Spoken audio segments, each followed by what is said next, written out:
Assalamualaikum warahmatullahi wabarakatuh. Tahun ini kita tengah memasuki tahun politik di mana salah satu agenda akbar kita adalah pemilu atau pemilihan umum yang akan disusul dengan pemilihan kepala daerah. Hal yang perlu kita antisipasi adalah jangan sampai proses pemilu, pileg maupun pilkada nanti diwarnai kejahatan dan kemungkaran. Paling tidak ada dua kejahatan yang perlu diantisipasi dalam proses pemilu, yakni politik uang dan kecurangan. Politik uang adalah upaya mempengaruhi dengan menjanjikan maupun memberi uang atau memberi materi lainnya agar yang bersangkutan memilih calon atau partai tertentu. Politik uang ini tidak saja dilarang menurut hukum positif, tetapi juga menurut hukum Islam.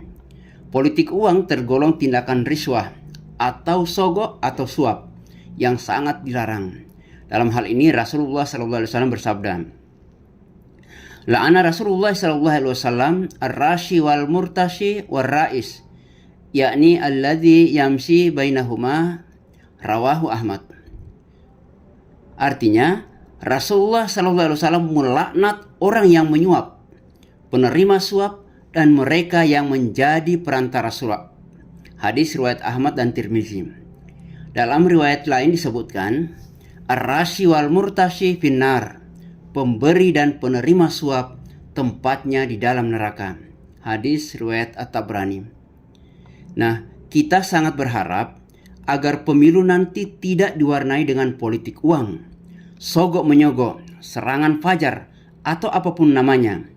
Sebab jika ini yang terjadi, maka betapa pemilu maupun pilkada atau pileg ini menjadi mesin pencetak dosa yang begitu banyak.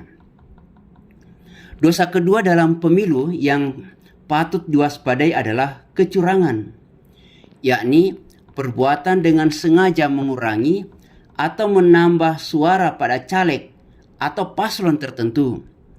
Kecurangan sering mewarnai penyelenggaraan pemilu di setiap hajatan pesta demokrasi. Sering kita mendengarkan pasca pencoblosan selalu ada keributan kegaduhan yang berkaitan dengan kecurangan ini.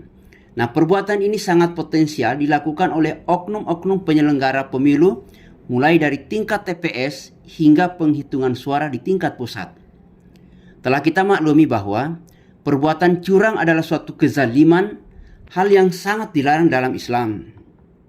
Dapat dibayangkan, seseorang yang sebenarnya berhak menjadi anggota legislatif misalnya, tapi karena dicurangi, maka yang bersangkutan tidak jadi, dan orang lain yang sekongkol dalam kecurangan itulah yang jadi anggota legislatif. Betapa kecurangan ini sebuah kezaliman yang cukup dahsyat.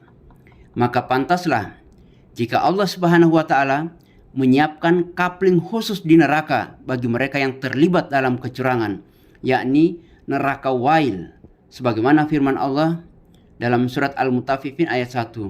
Wailul lil mutaffifin, neraka wail bagi orang-orang yang curang. Menurut Profesor Quraisy Shihab, pakar tafsir kita, wail itu adalah lembah yang sangat curam di dalam neraka. Di tempat inilah akan dikumpulkan siapa saja yang berbuat curang. Boleh jadi ada yang dari kalangan pedagang, pejabat, para pengelola keuangan, termasuk penyelenggara pemilu, atau siapa saja pelaku kecurangan. Naudzubillah min dzalik. Oleh sebab itu, jangan pernah menganggap bahwa kemenangan dari hasil kecurangan atau menyogok itu adalah takdir baik dari Allah Subhanahu wa Ta'ala. Tidak sama sekali. Karena Allah tidak mentolerir segala bentuk keburukan dan kejahatan. Seorang pencuri yang berhasil bukan berarti itu takdir Allah baginya, melainkan usaha dan perilakunya sendiri. Ma asabaka min hasanatin faminallah wa ma asabaka min sayyiatin famin nafsik. Kebaikan apapun yang kamu peroleh itu berasal dari Allah. Sedangkan keburukan apapun yang menimpamu itu disebabkan oleh kesalahan dirimu sendiri. Quran Surat An-Nisa ayat 79. Bapak Ibu sekalian, apalah artinya hidup di kursi empuk jabatan, duduk di kursi jabatan, bergelimang harta, dengan fasilitas mewah, namun semuanya itu berawal dari usaha kecurangan maupun sogokan. Betapa hidup kita ini tidak meraih berkah dari Allah Subhanahu wa taala dan tidak diredainya. Sesuatu yang diraih dengan keburukan pasti berakhir dengan keburukan pula. Kalau tidak di dunia, pasti di akhirat kelak jurang neraka wail menunggunya. Oleh sebab itu, mari kita waspadai potensi dosa pemilu dan berusaha untuk menghindarinya. Jadi potensi itu adalah sogok atau suap maupun kecurangan. Sekali lagi, mari kita berusaha untuk menghindarinya. Wallahu a'lam bishawab. Demikian, terima kasih. Assalamualaikum warahmatullahi wabarakatuh.